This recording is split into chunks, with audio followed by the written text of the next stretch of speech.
Hi guys, Nezzy here. Today I'm going to show you quickly how to cover a cake in fondant.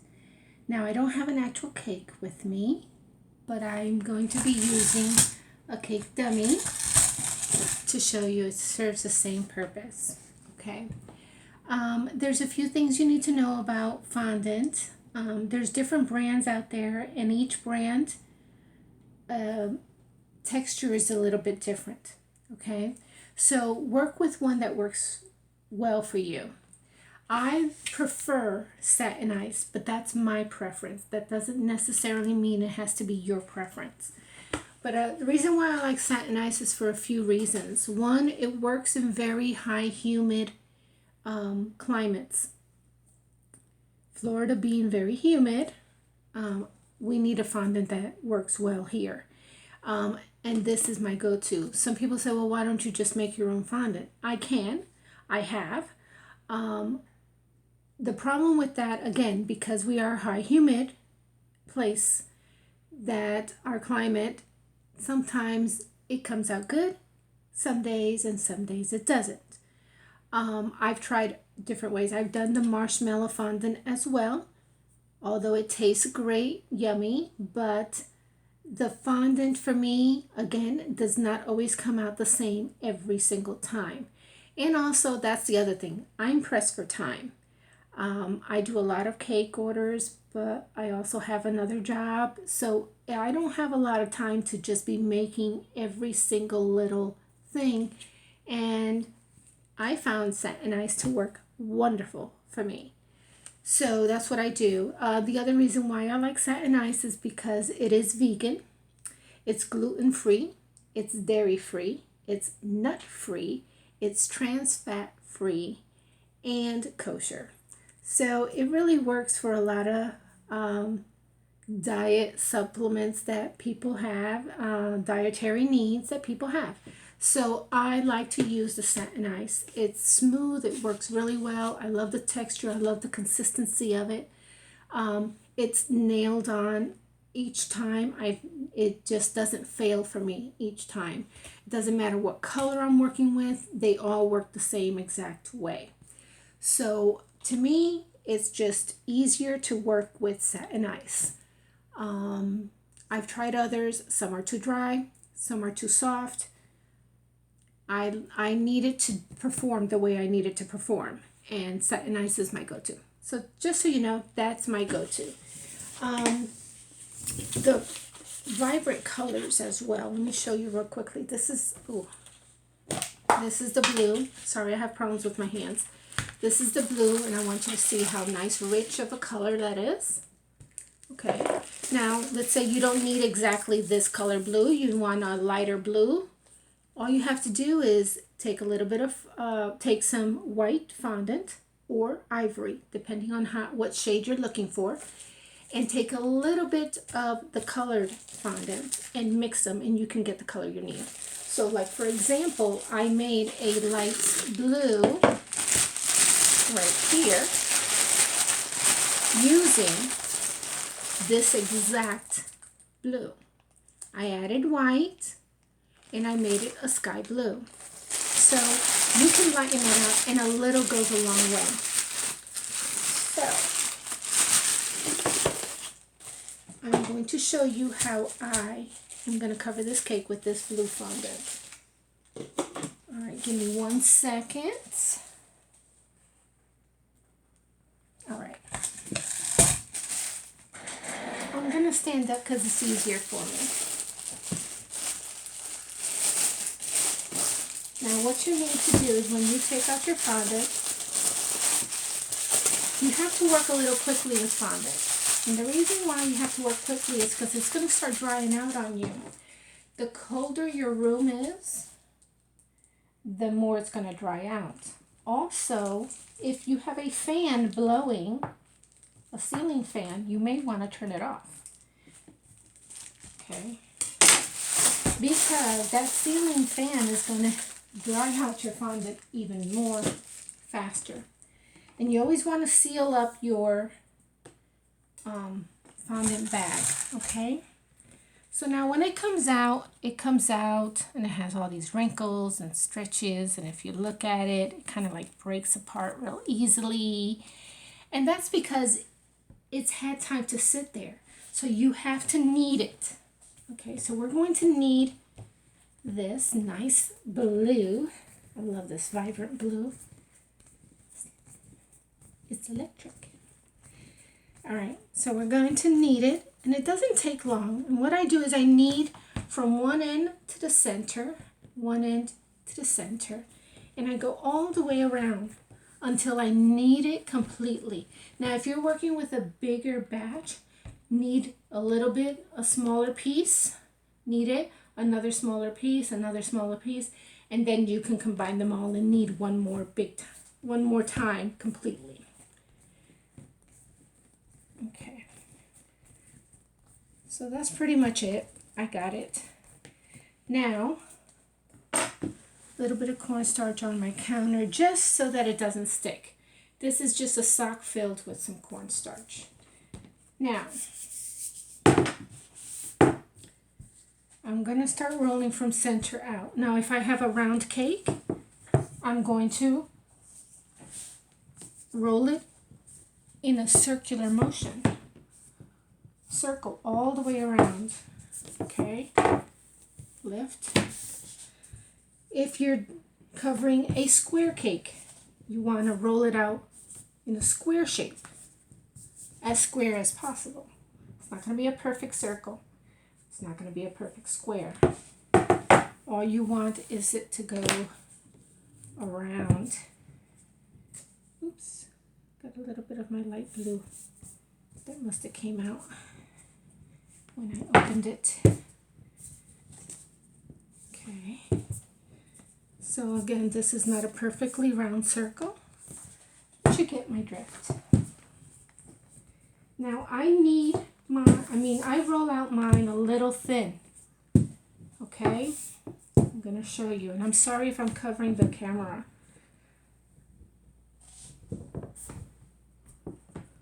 Center out. Okay. See how thin? I don't make mine thick. Now I'm going to place my rolling pin. You can put a little bit of cornstarch here if you want. Rolling pin in the center and roll that back so you can lift it up. Okay? You're going to take your cake that's already covered in buttercream, and you're going to place it at the edge of the bottom to the center, and then roll across. You want to make sure your fondant is covering your entire cake all the way around. You want excess on the ends. Then what you're going to do is you're going to take and you're going to start feeling the top from center out. Now, if you feel an air pocket like I feel right in this section right here, I'm going to lift and let that air come out from underneath and flatten. Don't put too much pressure, just enough so that you want your fondant to stick to your buttercream. Now, this is the fun part that everyone has challenges with. What I do is I roll out, I make sure my fondant, oh, I got a little air pocket there. I make sure my fondant looks like a skirt, okay? Now I'm going to start with my hand. You don't want to press down. What you want to do is press against your cake.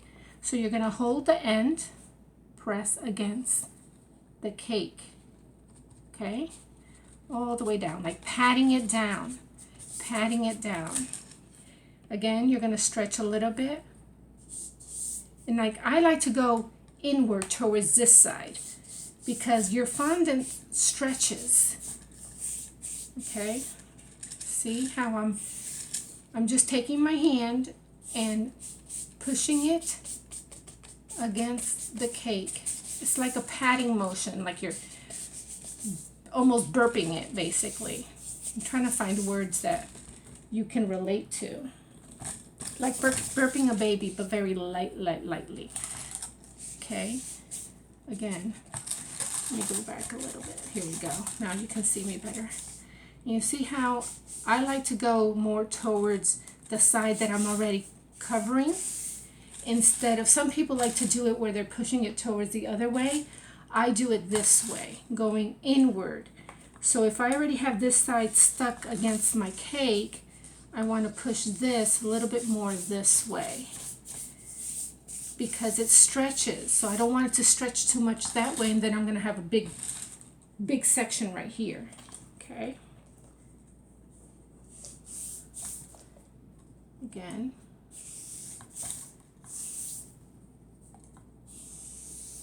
See that? You see how I'm just pressing against it? And what you're trying to do is, you don't want to see, now I don't have excess here. Now you just want to take it and lightly pat, pat, pat. And now you've covered your entire cake in fondant. Okay? So now we're going to take our fondant smoother.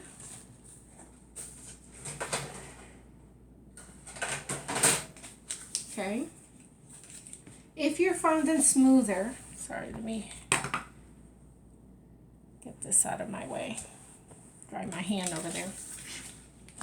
If you take this fondant smoother, you're going to lightly go over the top. Okay? And then you're going to go on the sides. I usually start on the very top part, smooth it against my cake. And that's why I like putting it on the turntable, because it's easier for me to move. I'm moving more my turntable than I'm moving my cake. If not, I have to lift and move, and I don't like to do that. Okay, now I'm going to go towards the bottom, pressing against. I'm going to show you a close-up of this. Let me just get it down. And some people do the up and down motion. You can do that. That's fine. But just remember, you don't want to stretch your fondant. You just want to place it against your cake.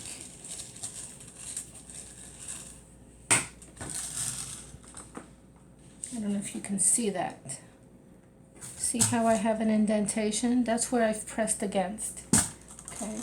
Now I'm going to take either a palette knife, a knife itself. I like to use this plastic knife. Works very well. And I'm going to go around my edge of my cake. Okay, you see? I barely have the knife against it, very lightly against my cake. Now, if you're not able to do that, or you're cutting, have a tendency of cutting a little too deep, go a little wider on the outer edge. Once you have it, you can just take this part up, knead it, your excess, put it back in your bag so it doesn't get too dry out in the air. And now this is good for another cake.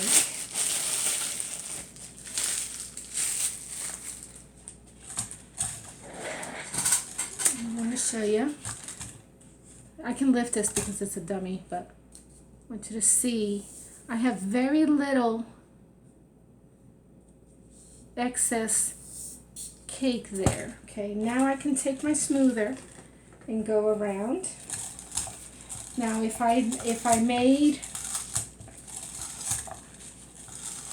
it's still too much on the outer edge of my if I have excess exceeding from my cake line, I can go ahead and start cutting out that part. Okay, you can go a little closer, get any excess like this out of the edges, just as long. You don't want too bulky, but you don't want it to have too much, because when you want it to be flat, you want it to have a nice flat edge. Now remember, my cake had an indentation, and see, this is how you see indentations will come out. So make sure when you have your buttercream on your cake, or even your cake dummies like this, that you patch up all those indentations, because they will show. Add a little speck of salt in. And that is how you cover a cake in fondant. So I can take this excess, roll it up, and put it in my bag.